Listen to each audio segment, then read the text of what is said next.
question I keep seeing popping up at the minute is where to start with buying a commercial coffee roaster. It's a simple question with not so simple an answer. There's a lot of things to consider when buying a coffee roaster. To begin with, there's definitely a quality threshold. If you're going to buy cheap and cheerful, you're going to get cheap and cheerful.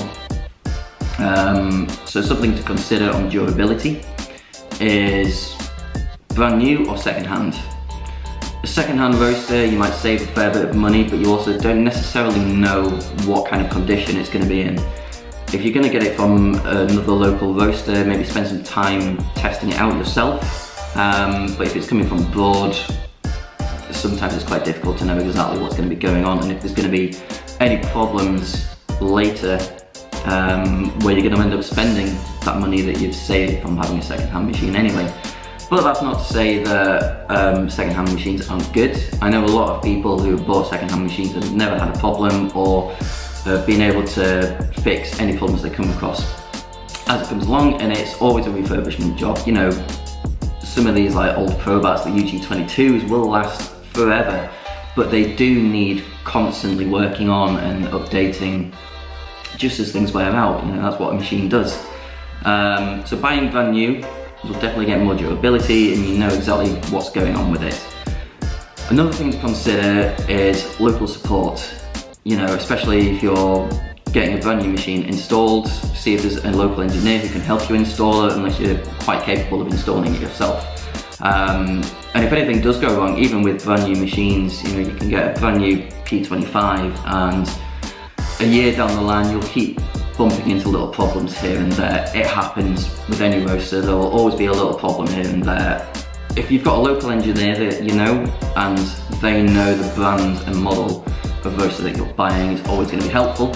And make sure you know what kind of support you can get from the actual roasting brand as well, because there will always be problems at some point down the line. If you can fix it yourself, great. If not, you're going to need to ask somebody for some help. So the actual price point and size of roaster is something else to consider. If you think you're only going to be doing X amount of roasted product a month, think about stepping it up to the next size roaster, because you'll quite quickly grow out of it. It's amazing to see like how many people start on smaller roasters and then very quickly wish they'd just bought a bigger one, because you will grow into it very quickly if you're a good roasting company, and you'll just need to keep on top of yourself all the time.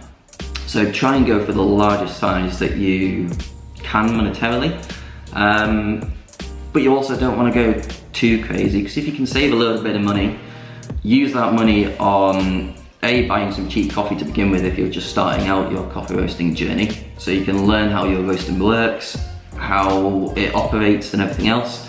And if you're really fresh to coffee roasting, go and spend some money on some coffee roasting courses as well, because it will be absolutely invaluable to you further down the line.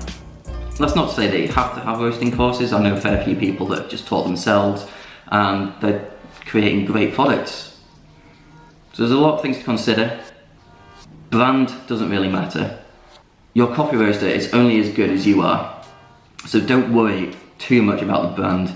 Again, local support and the price point are the main things to consider. And then after that, it's all about you.